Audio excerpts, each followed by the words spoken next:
तो that's a budget for you guys. थोड़े amendment मतलब इंट्रोडक्शन मैंने दिया। बजट की थीम क्या है? बजट के की थीम मतलब जनरल नॉलेज की बात कर लेते हैं तो आपको आगे सेक्शंस में मुझको कनेक्ट करने में ईजी हो जाएगा। गरीब के ऊपर फोकस किया गया है, तो इसमें टैक्स में आपको दिख रहा है गरीब के ऊपर फोकस किया गया है। हाँ, गरीब के ऊपर फोकस किया गया है। फिर ये किसको फोकस किया जाता है? अन्नदाता। अन्नदाता किसको बोलते हैं हम? फार्मर। तो हम ये दोनों में आते हैं क्या?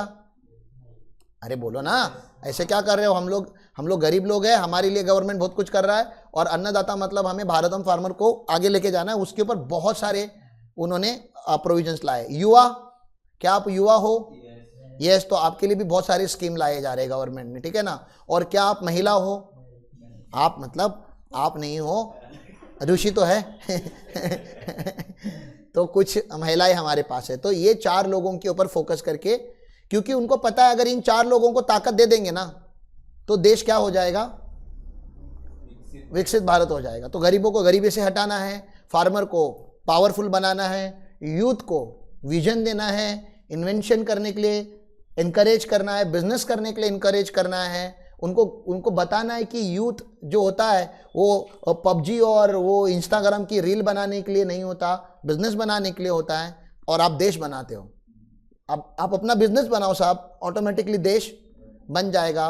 और पहले जैसे नारी शक्ति घर में रहती थी वो अभी घर में नहीं रहनी चाहिए। नारी शक्ति को मार्केट में आना चाहिए और उनको बिजनेस करना चाहिए, एंटरप्रेन्योरशिप करनी चाहिए। उसके लिए बहुत सारी चीज़ें यहाँ पे उन्होंने बजट में लाई है, जैसे बजट फोकस, ठीक है।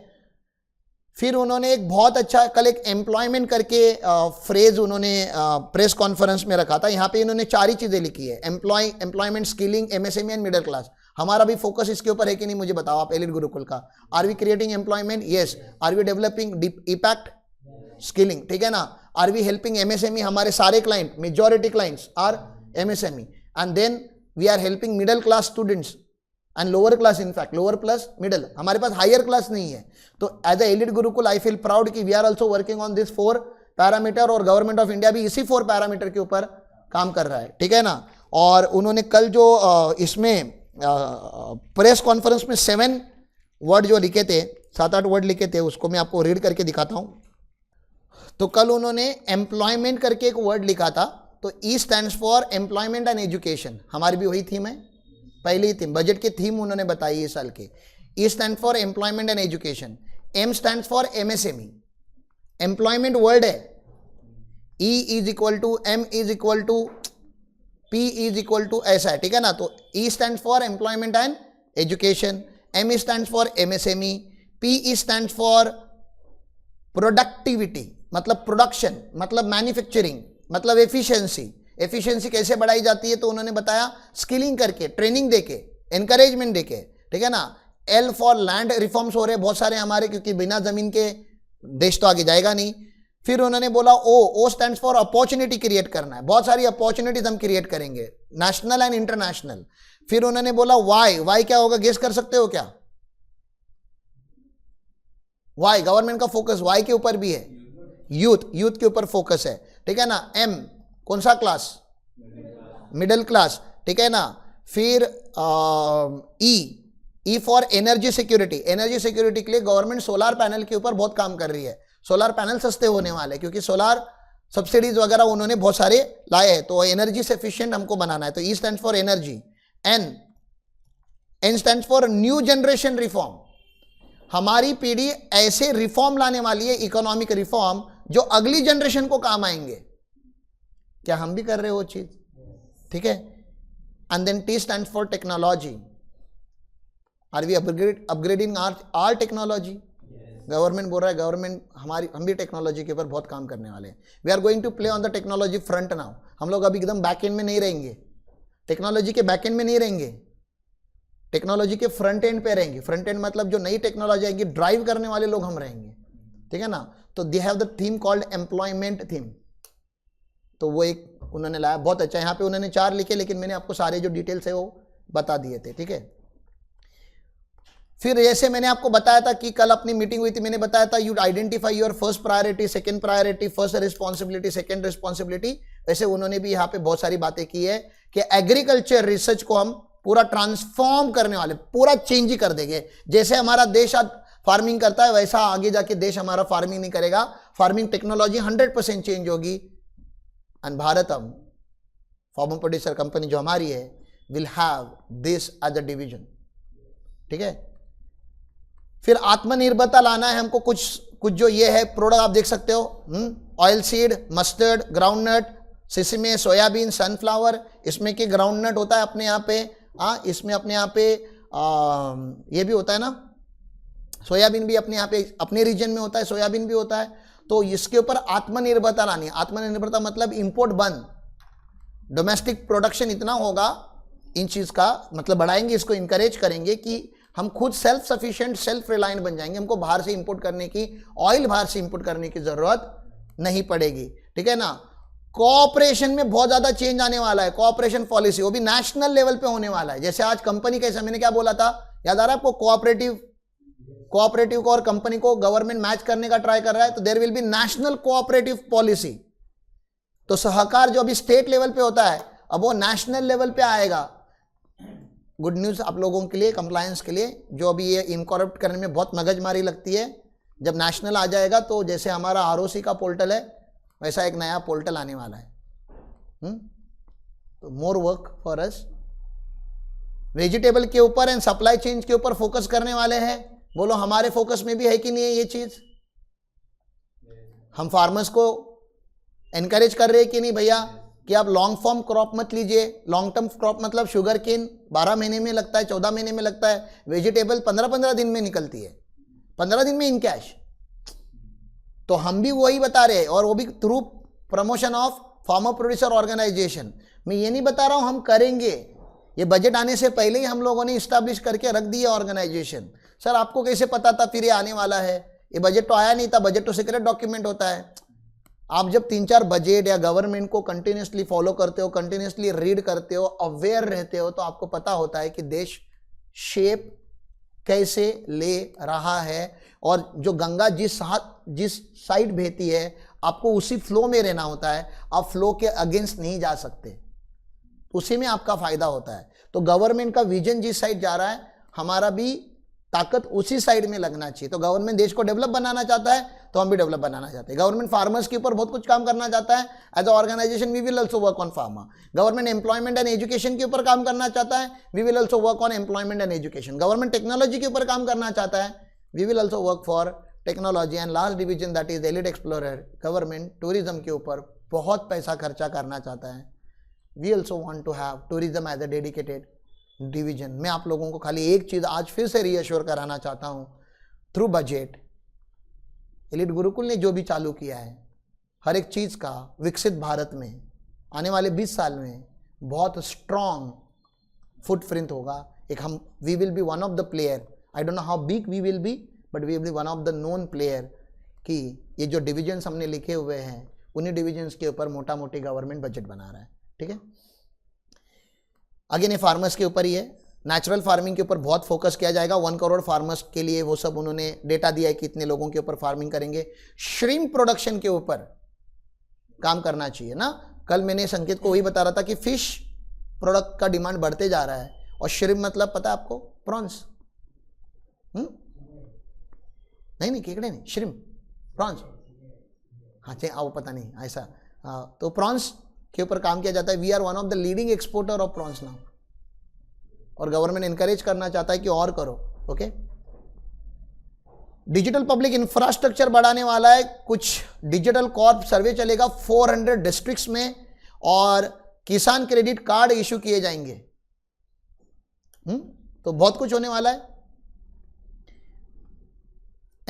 ये this was the priority 1। Priority 1 में आप देख सकते हो तो फार्मर था पूरा। प्रायोरिटी 2 में एम्प्लॉयमेंट एंड स्किलिंग। ठीक है ना। ये स्कीम के ऊपर मयूर आप जरा इसके ऊपर रिसर्च करो, मुझे पीपीटी बना के दो। ठीक है ना। और अपने बहुत सारे क्लाइंट को ये बताना पड़ेगा हमें।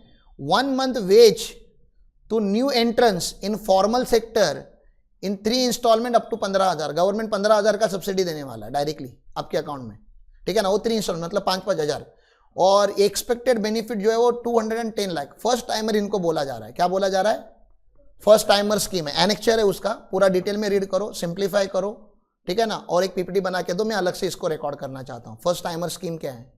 मतलब आप जब अपनी ऑर्गेनाइजेशन में किसी को फर्स्ट टाइम जॉब देते हो, और आप लोगों को बता दूं ये वही एम्प्लॉयज है जिनका ईपीएफ में रजिस्ट्रेशन है, मतलब अभी जो अनऑर्गेनाइज्ड एम्प्लॉयज है वो सारे के सारे किस में आने वाले हैं, पीएफ में आने वाले हैं। तो आप लोगों को मैं कितने दिन से बता रहा हूं पेरोल के ऊपर काम करो, पेरोल का काम आएगा, पेरोल का काम आ गया। अब जब आप बताओगे कि गवर्नमेंट पैसे देने वाला है, हाँ ठीक है ना, तो ये चालू होने वाला है। और not only that, this is the first thing, then secondly job creation in manufacturing. तो ये मैन्युफैक्चरिंग सेगमेंट में हमेशा बताता हूं कि मैन्युफैक्चरिंग कंपनीज बनाओ, मैन्युफैक्चरिंग बनाओ, ठीक है ना। तो ये मैन्युफैक्चरिंग सेगमेंट के लिए गवर्नमेंट ने नया बेनिफिट दिया है, लिंक फर्स्ट टाइम एम्प्लॉय। आप मैन्युफैक्चरर हो, आप क्या करो, फर्स्ट टाइम एम्प्लॉय को लिंक करो, किधर, पीएफ में, ठीक है ना। और उसका ये कुछ 4 साल के पहले 4 साल में एक्सपेक्टेड बेनिफिट यहां पे भी कितना दिया है, हाँ, और यहाँ पे incentive both employer and employee दोनों को बेनिफिट गवर्नमेंट देने वाला है, इंसेंटिव देने मतलब सब्सिडीज, ग्रांट देने वाला है, ठीक है ना। फिर गवर्नमेंट विल रिम्बर्स, ओहो रीइंबर्स मतलब पहले आप भरो, फिर गवर्नमेंट आपको क्या करेगा, कैशबैक देगा, रिइंबर्स देगा। Contribution of employer up to 3,000 per month for 2 years, ठीक है ना, for new hires, and this is expected to generate another 50 lakh job. Payroll का डेटा है ये, इतने नए पेरोल के काम मार्केट में आने वाले हैं, रजिस्ट्रेशन से लेके फाइलिंग, पेमेंट, कंप्लायंस, और ये पैसा गवर्नमेंट से रिफंड कैसे लेने का। तो इसलिए पूरा क्रिएट करो, ये जो भी है, ये जो भी एक पेज है, ये जो 3 एम्प्लॉयमेंट स्कीम लाई है उन्होंने, उसके ऊपर काम करो, ठीक है ना। पीएम पैकेज बोलते हैं इसको। फिर ये स्किल डेवलपमेंट, ये काम आप राहुल सर को दो, हाँ वो आज आए नहीं है। स्किलिंग प्रोग्राम गवर्नमेंट ऐसे कौन से, ये 1000 इंडस्ट्रियल आईआईटीज होते हैं ना, industrial training institute will be upgraded, हाँ। तो ये गवर्नमेंट के थ्रू एनएसडीसी करके एक होता है ना, NSDC national skill development corporation, उसका सब कॉन्ट्रैक्टिंग कुछ तो मिलता है अपने को, क्योंकि एनएसडीसी हर गांव हर तालुका नहीं पहुंच सकती, तो हम उसके एफिलिएटेड सेंटर बनते हैं।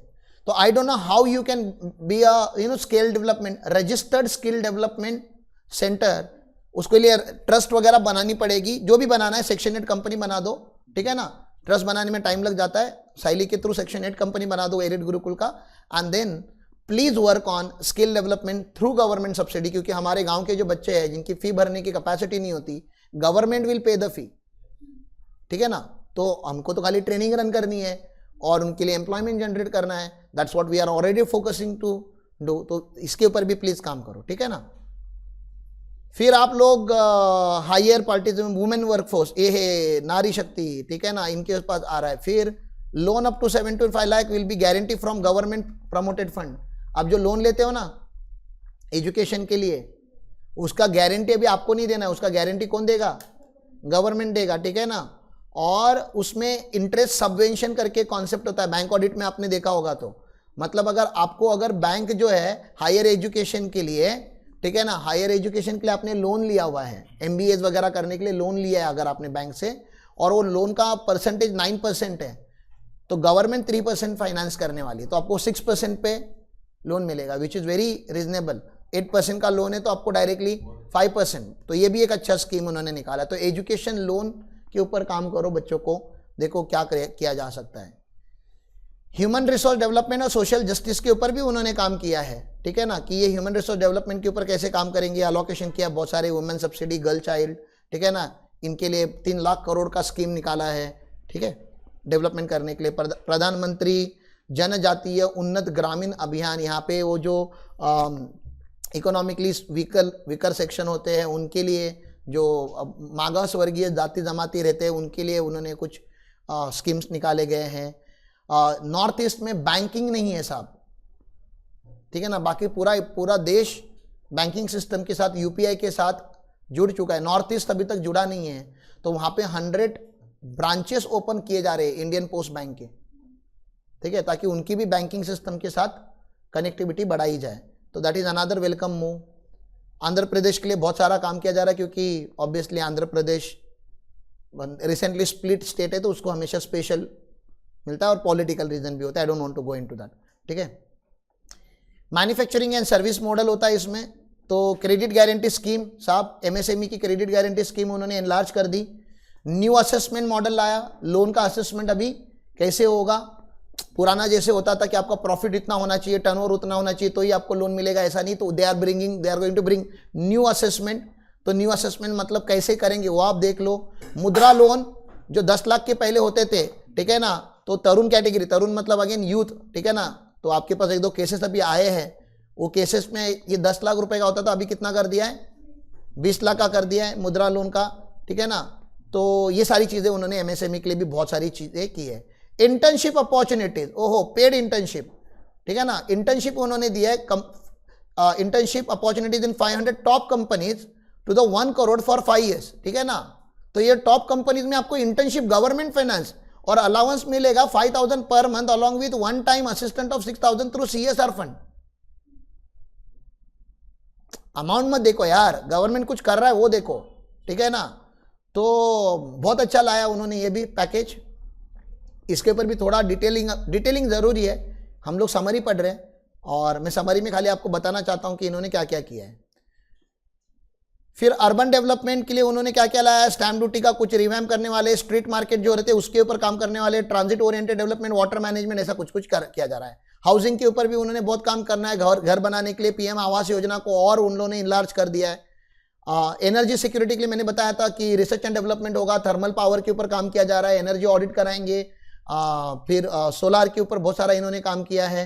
ये देखो सोलार, अब देख सकते ना, ये इसके ऊपर बहुत ज़्यादा काम किया है। 1 crore household obtain free electricity ना, आज की तारीख में डेटा है 1 करोड़ घरों में गवर्नमेंट फाइनेंस सब्सिडीज के थ्रू सोलार लग चुका है और 1 करोड़ घर आज हमारे देश में बिल नहीं भरते, मतलब इलेक्ट्रिसिटी फ्री कर दिया है, परमानेंटली फ्री। अभी खाली उनको मेंटेन करना पड़ेगा सोलार को, ठीक है ना। तो ऐसा कुछ उन्होंने किया है, अच्छी बात किया है। इंफ्रास्ट्रक्चर के ऊपर तो बहुत ही काम करे, आपको पता ही, देख ही रहा है। आपके गांव में रोड बना, गढ़िंग्लज में रोड बने ना, हाँ, तो इधर बने तो समझो पूरे देश में बन रहे होंगे, ठीक है।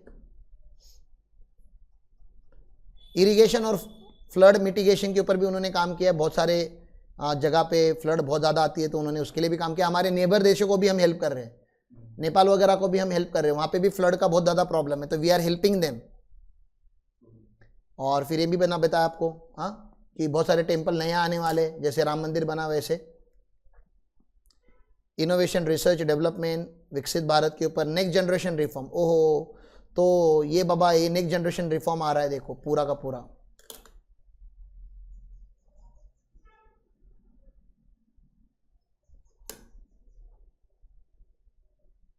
इसमें पहले तो लैंड के ऊपर उन्होंने बहुत सारा काम किया यहाँ पे, क्योंकि अभी भी लैंड का जो आइडेंटिफिकेशन है वो प्रॉपरली हुआ नहीं है। गांव में भी आप देखोगे अभी भी बॉर्डर्स को लेके या बाउंड्री को लेके डिस्प्यूट होते रहते हैं, तो पहले तो उन्होंने वो सब करना है। टैक्सोनॉमी समझ रहा है ना, टैक्स इकोनॉमी ये हमारा है कि भैया बहुत कुछ करने वाले। फॉरेन डायरेक्ट इन्वेस्टमेंट को और लिबरलाइज करेंगे, मतलब और फॉरेन कंपनीज इंडिया में इन्वेस्ट करेंगी। और अच्छा वो तो बताना ही भूल गया, फॉरेन कंपनी इंडिया में इन्वेस्ट करेगी तो फॉरेन कंपनी का टैक्स का रेट तो कम करना चाहिए ना। क्या रेट हम लोग ने याद रखा था फॉरेन कंपनी का? 40%, ठीक है ना। तो इसका कितना कर दिया गवर्नमेंट ने? 30%, 35%, ठीक है ना। ये क्यों किया गया, कल पूछा गया कि फॉरेन कंपनी का आपने टैक्स का रेट क्यों कम किया प्रेस कॉन्फ्रेंस में। तो रेवेन्यू सेक्रेटरी ने जवाब दिया कि डोमेस्टिक कंपनी का 30 का 25 हो चुका है ऑलरेडी। जब ये इन दोनों में, तो इन दोनों का गैप बहुत ज़्यादा वाइडन हो गया ना, मतलब तुमने अपने वालों को बेनिफिट दे दिया और फॉरेन वालों को उधर ही रखा जो पहले टैक्स के रेट पे थे, तो हमारे वालों को दे दिया करके फॉरेन वालों को दे दिया। तो लॉजिक से याद रखो, डोमेस्टिक कंपनी का कॉर्पोरेट रेट कम कर दिया ना हमने, तो फॉरेन का भी तो कम करना चाहिए था, तो कम किया। और अभी भी 10% का गैप है ही ना, थोड़ा एक्स्ट्रा उनसे अभी भी लिया ही जा रहा है, ठीक है। लेकिन थोड़ा तो कम करो, थोड़ा तो उनको ऐसा राहत मिले फॉरेनर्स को भी कि हाँ चलो कुछ तो, at least something is better than nothing ना। एनपीएस को भी उन्होंने पूरा रिफॉर्म करने वाले हैं। अब ये current deficit India will grow at 8.2%, ये हाईएस्ट ग्रोथ रेट है। इतना ज़्यादा कोई देश ग्रो नहीं कर रहा है इस स्पीड से।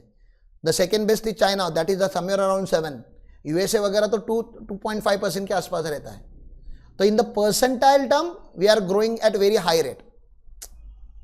अमाउंट में उनका 2% हमारे से बहुत ज़्यादा है, क्योंकि हम लोग $4 ट्रिलियन इकोनॉमी है, दे आर $20 ट्रिलियन इकोनॉमी। तो उनका 2% 20 का ज़्यादा ही होता है। तो उसके अमाउंट में मत जाओ, लेकिन ग्रोथ तो देखो ना, अपना ग्रोथ का रेट क्या है 8.2, हाईएस्ट रेट है, और उन्होंने वो रेट लिखा भी है। एनपीएस कम होते जा रहे हैं। एनपीएस बैंक ऑडिट में आप काम करते हो, एनपीए मतलब नॉन परफॉर्मिंग असेट, मतलब हमारे देश में जो बैंक के डिफॉल्ट होते थे वो अभी धीरे धीरे कम हो रहे हैं। अच्छा है कि नहीं, बैंकिंग सिस्टम प्रोटेक्टेड होते जा रहा है, ठीक है ना। वो बैंक ऑडिट के थ्रू वगैरह वो सब उन्होंने बहुत सारी चीज़ें की। फिजिकल डेफिसिट कम हो रहा है। डेफिसिट मतलब क्या, इकोनॉमिक्स थोड़ा नॉलेज। डेफिसिट मतलब गवर्नमेंट का expenditure is always greater than income. तो अगर आप एक्सपेंडिचर माइनस इनकम करोगे तो क्या क्रिएट होता है, डेफिसिट। उसको फिजिकल डेफिसिट बोलते हैं, ऐसे याद रखो आपके लिए सादी भाषा में। तो हमारा इन दोनों में का जो गैप है परसेंटाइल टर्म में, वो कम होते जा रहा है। अच्छा है कि नहीं। That means we have started earning more, we have not reduced the expenditure, but we are started earning more. तो ज्यादा अर्न करने से हमारा जो गैप था वो कम होते जा रहा है, ठीक है। इन्फ्लेशन को भी हमने थोड़ा कंट्रोल में रखा है, एटलीस्ट मैक्रो लेवल पे। और यहां से शुरू होते हैं साहब, जनरल नॉलेज खत्म हो गया, यहां से चालू होते हैं टैक्स के प्रपोजल। पूरा इनकम टैक्स का क्या होने वाला है, रिव्यू, ठीक है ना। पूरा जो चैरिटी है उसको सिंप्लीफाई कर दिया, टीडीएस को भी सिंप्लीफाई कर दिया, या जैसा भी है। लिटिगेशन को कम कर रहे हैं, डीपनिंग द टैक्स बेस। ये वर्ड समझ में आ रहा है कि आपको, देखो अभी वाइडनिंग, डीपनिंग। टैक्स बेस मतलब समझ रहे हैं आपको, more number of people will pay tax और same people will pay more amount of tax at reduce rate. समझ में आ रहा है। रेट कम करेंगे लेकिन क्वांटिटी बढ़ाएंगे। क्लियर है।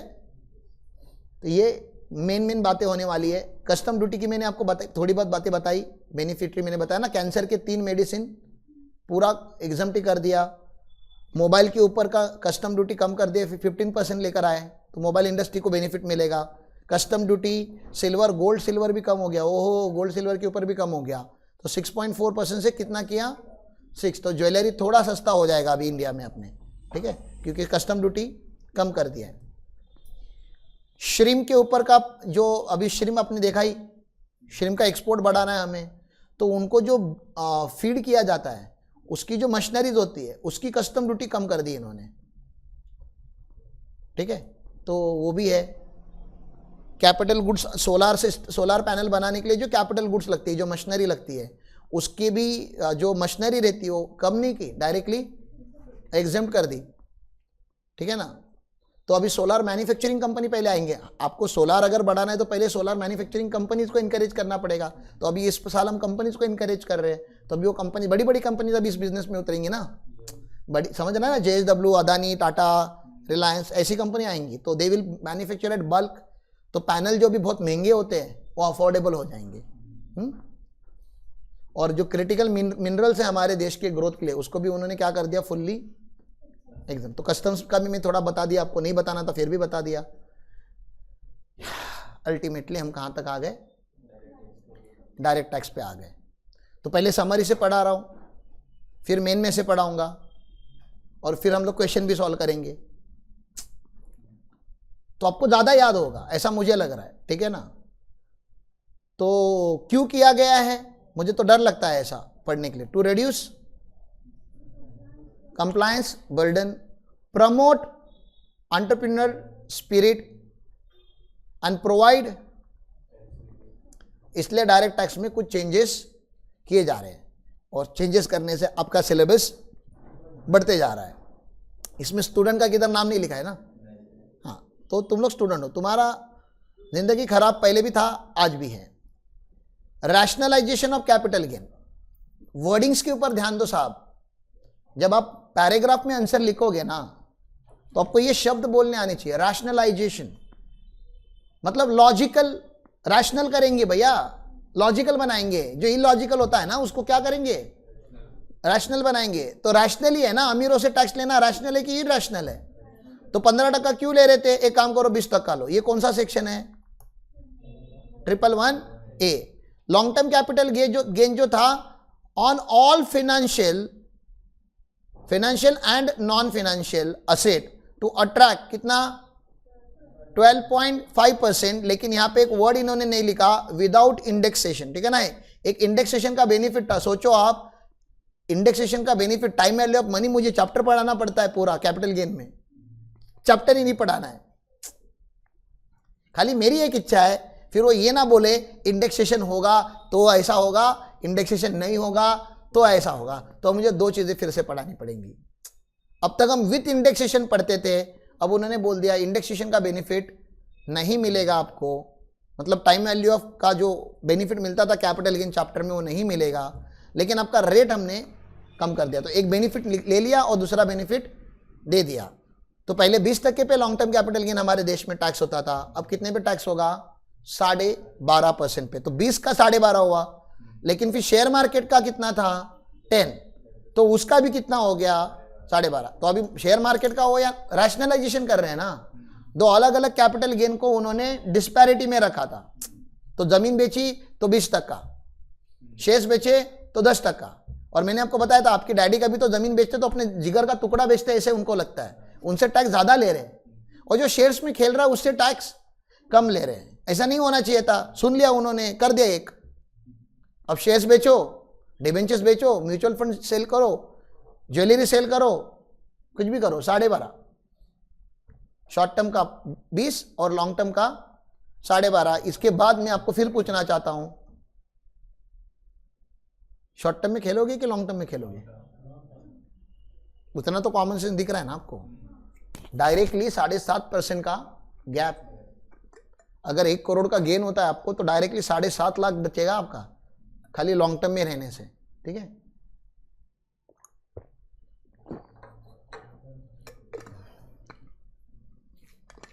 एग्जम्पशन लिमिट जो 1 लाख का था वो कितना कर दिया? 1 लाख। ये कौन से सेक्शन में हुआ? 112A में हो गया। लेकिन ये प्रोस्पेक्टिव हुआ है अभी, मतलब बजट के पहले अगर आपने बेचा होगा तो 1 लाख ही था आपके लिए। तो इस साल आपको दोनों याद रखना है। इस साल मतलब जो आपका आने वाला साल है, जिस साल में आप लोग परीक्षा देने वाले हो, बजट के पहले 1 लाख ही था, तो अभी डेट देखना पड़ेगा, पहले सेल बेचा था कि बाद में बेचा था। रेट्रोस्पेक्टिव नहीं है, प्रोस्पेक्टिव है, ठीक है। तो थोड़ा मजा आने वाला है। एंजल टैक्स को डिलीट कर दिया प्रोस्पेक्टिवली, उसकी भी डेट याद रखनी पड़ेगी। हमारे देश में टूरिज्म बढ़ाना है, तो यहाँ पे क्रूज शिप जो चलाते हैं उनको थोड़ा कंसेशन दे दिया उन्होंने इनकम टैक्स में। सेफ हार्बर रूल करके कुछ होता है, फॉरेन कंपनीज के लिए होता है, वो इंटरनेशनल टैक्सेशन में पढ़ोगे। और कॉर्पोरेट टैक्स रेट कितना कर दिया फॉरेन कंपनी का? 35%। इसका लॉजिक मैंने क्या बताया, क्यों किया?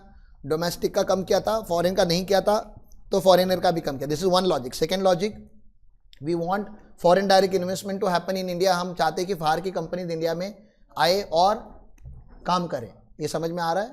आगे चलो। न्यू रिजिम 115BA दिख रहा है कैसे मस्त में गोले बना के लोगों को रखा है उसके ऊपर।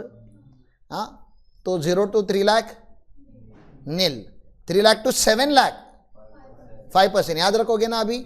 7 लाख to 10 लाख 10%, 10 लाख to 12 लाख 15%, और इसके बाद जो ऐसा पहले से था वैसे ही है। 12 lakh to 15 lakh 20%, about 15 lakh 30%, about 50 lakh 10% surcharge, about 1 crore 15% surcharge, about 2 crore 25% surcharge, वो वैसे ही रखा गया है। लेकिन अगर आप न्यू स्कीम में चले जाते हो तो आपको स्टैंडर्ड डिडक्शन कितना मिलेगा?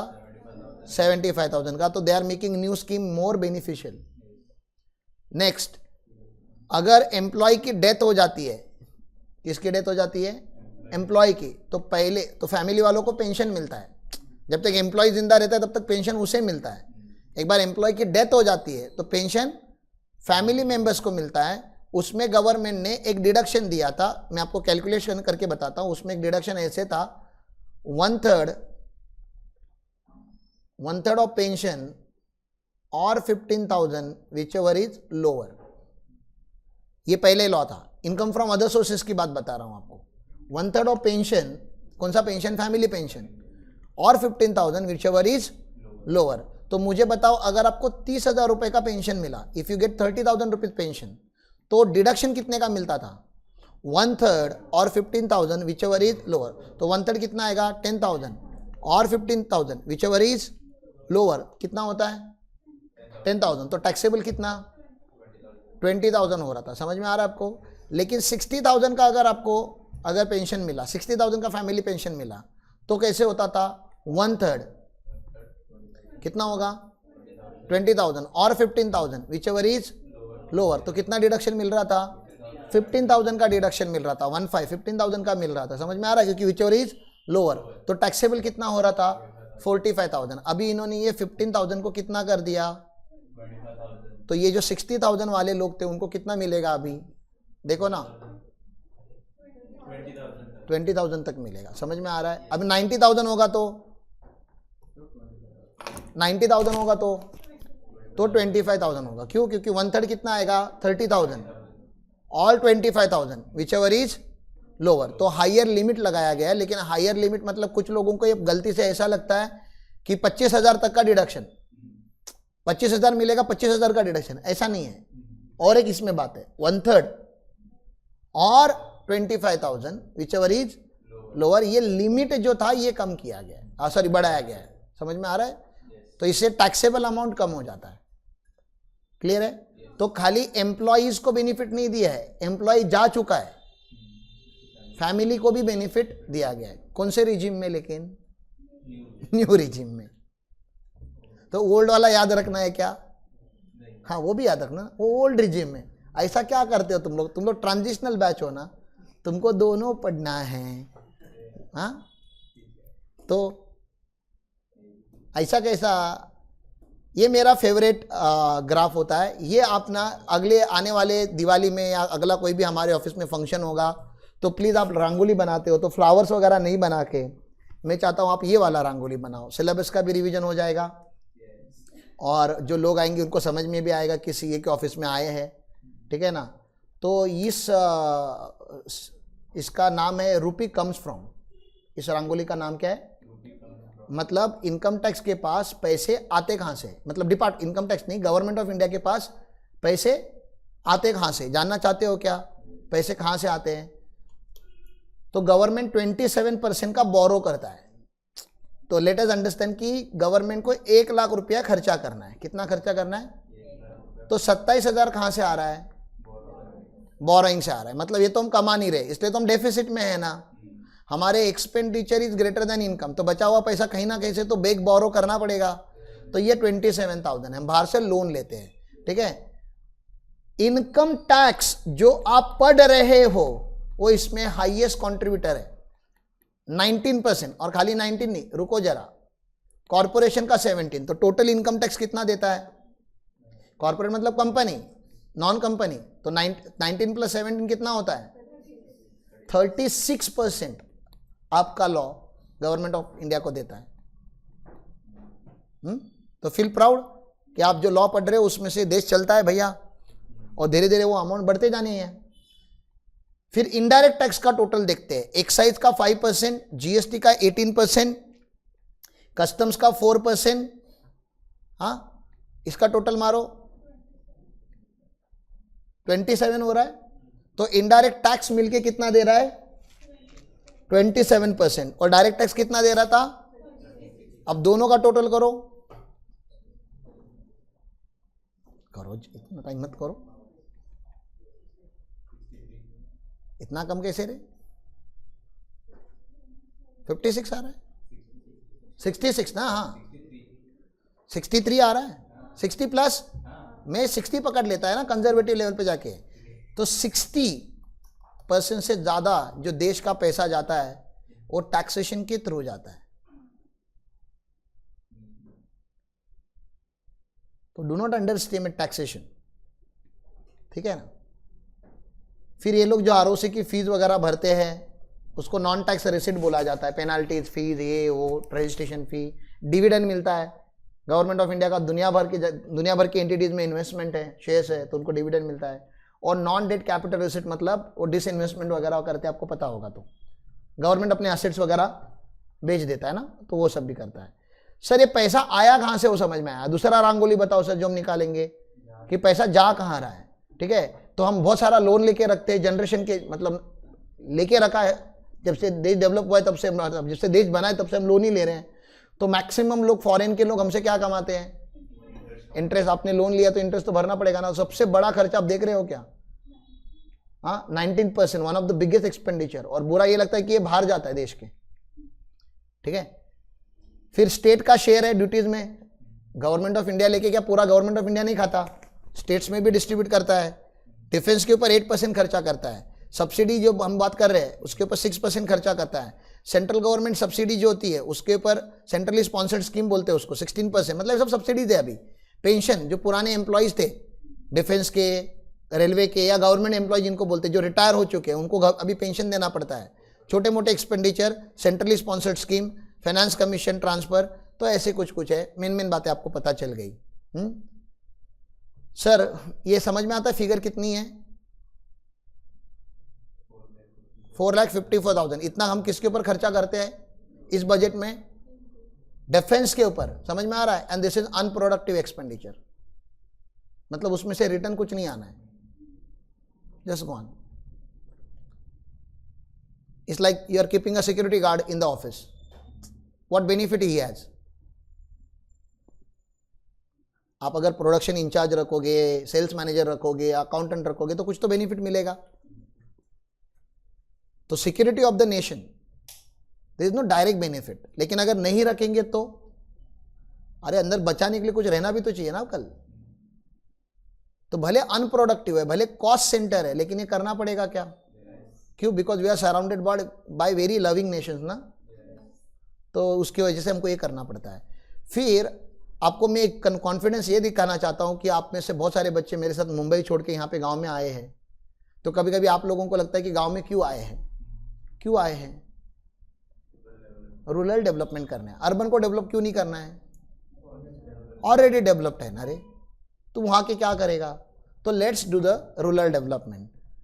कैसे, agriculture and allied active. Government भी स्पेंड कर रहा है ना उसके ऊपर, मतलब हम अकेले कर रहे हैं क्या ये चीज़, नहीं, government is standing with us. Home affairs है, एजुकेशन, ठीक है ना, IT, telecom, health, energy, social welfare, commerce and industry. MNREGA scheme है, रिसर्च एंड डेवलपमेंट प्रोजेक्ट है, कुछ कुछ स्कीम के ऊपर उन्होंने बात किया, न्यूक्लियर वगैरह। आप देख लो, एलपीजी वगैरह सब्सिडाइज किया जाता है, पता होगा आपको। अमाउंट देखो, रेवेन्यू रिसिट, गवर्नमेंट पैसे कितने कमा रहा है, 24। ये बजट बी मतलब बजट एस्टिमेट है, बी होता है वो बजट एस्टिमेट। तो 24-25 में गवर्नमेंट का टारगेट कितना है, कितना लाख करोड़ कमाने हैं उनको, 31 लाख करोड़ कमाने हैं। 31, हाँ नहीं, ज्यादा नहीं समझ रहे तो ऐसा लिखने का, 31, ये क्या हो गए, 31 लाख हो गए, अभी करोड़ लगाने का। ये गवर्नमेंट का टारगेट है कमाने का, ठीक है। ये रेवेन्यू रिसिट है, रेवेन्यू रिसिट मतलब कमाना है। कैपिटल रिसिट मतलब लोन प्लस डिसइन्वेस्टमेंट, वो कितना हो रहा है, 17 पकड़ लेते हैं, तो 17 + 31 कितना हो गया, 48 लाख करोड़ का बजट है हमारा इस साल का रिसिट का। स्पेंडिंग का इससे ज्यादा रहेगा कि कम रहेगा, डेफिसिट में है ना हम लोग, तो हमारे पास 48 लाख करोड़ आ रहे हैं, तो जाएंगे उससे ज्यादा कि कम, ज्यादा जाएंगे ना। ऐसे क्या कर रहे हो, तो रेवेन्यू समझ रहे हैं ना, रेवेन्यू में 31 आने वाला था, खर्चा 37 का हो रहा है, डेफिसिट दिख रहा है आपको, रेवेन्यू डेफिसिट, ठीक है ना। और कैपिटल एक्सपेंडिचर भी हो रहा है हमारा, कैपिटल रिसिट भी होने वाला था, कैपिटल एक्सपेंडिचर। तो खर्चा कितना करने वाले हम लोग बताओ, 37 + 15,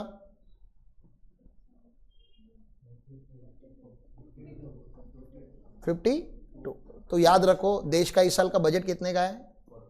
52 लाख करोड़ का है। गवर्नमेंट कितना खर्चा करने वाला है? 52 लाख करोड़।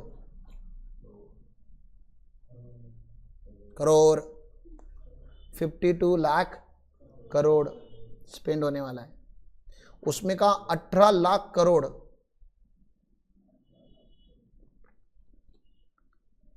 ऑलमोस्ट, क्योंकि जीएसटी का जो एवरेज पर मंथ अभी जा चुका है दैट इज 1.5 लाख करोड़ के ऊपर जा चुका है। तो अगर 1.5 भी हम रैशनल एवरेज भी पकड़ते तो खाली 18 लाख तो कौन देने वाला है? जीएसटी देने वाला है। और आप जीएसटी के ऊपर काम करते हो, आप इनकम टैक्स के ऊपर काम करते हो। मैं आपको प्राउड फील करने बोल रहा हूं आज के दिन पे। Feel proud.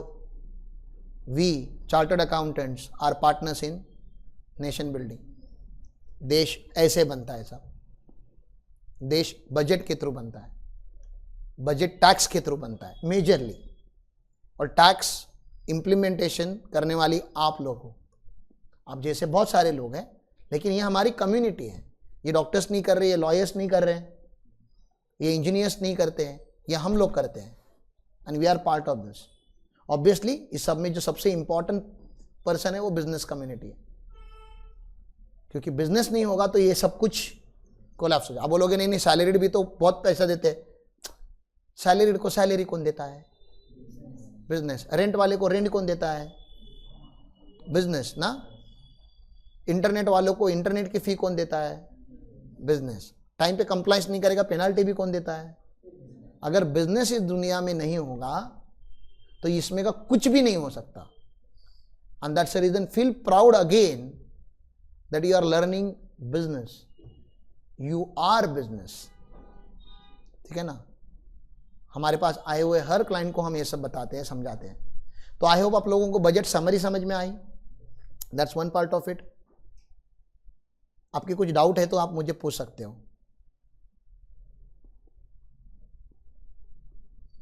अगले लेक्चर में हम क्या करेंगे? अगले लेक्चर में हम डायरेक्टली ये जो मेमोरेंडम है, जो इनकम टैक्स यहाँ पे चालू हो रहा है, ठीक है ना, अगले लेक्चर में हम डायरेक्टली इनकम टैक्स का इम्प्लीमेंटेशन देखेंगे कि पुराने रेट क्या थे, नए क्या है। देख तो लिए नज़र में एक बार आपने, अब उसको एकदम प्रॉपरली पढ़ेंगे और सारे क्वेश्चन जो हमारे हैं सारे यहाँ करना ही पड़ेगा ना। एंड अच्छा हुआ कि आपने पुराना पढ़ लिया है, क्योंकि मैं आपको एक बात दिखा देता हूँ। यहाँ पे इफेक्टिव डेट लिखा जाता है हमेशा। तो आप ये मत समझो, ये देखो आपने जो पढ़ा हुआ है वो फालतू में नहीं जाएगा। ये दिख रहा है, अगर ट्रांजैक्शन बिफोर 23 जुलाई 2024 हुआ तो रेट 10% का था।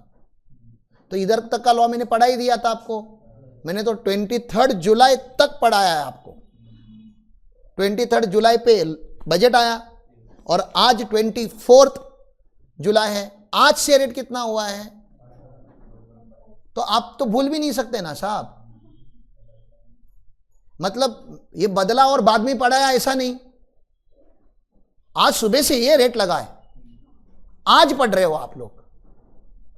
अब इससे ज्यादा एडवांस क्या ही हो सकता है? एक दिन डिले हो गया मान लो, लेकिन वो डिले भी नहीं मान सकते क्योंकि रात को 12 बजे से चालू हुआ ये। सुबह 7 बजे हमारा लेक्चर है, 7 घंटे डिले पकड़ लो। और अगर रियल टाइम पे पढ़ना चाहते हो, फिर अगले टाइम पे ऐसा बजट आता है तो रात को 12 बजे लेक्चर रखो। लेकिन अब भी बदला है, अभी पढ़ाया इतना रियल टाइम पे हम लेकर आए हैं। ठीक है, तो please remember this date is important. I hope you will remember the date. 23 जुलाई पे आपका सिलेबस बदला है you will not forget it. या हाँ, ऐसा कोर के रखो 3 डेट जैसा किसी दीवार पे 23 जुलाई no, you will not forget. I know you are matured now. और आपको ज्यादा टाइम भी नहीं लगा समझने के लिए। बहुत ज्यादा टाइम लगा क्या? नहीं, आपको अच्छा भी लगना चाहिए। This is the first budget of your life that you understood. नमस्कार।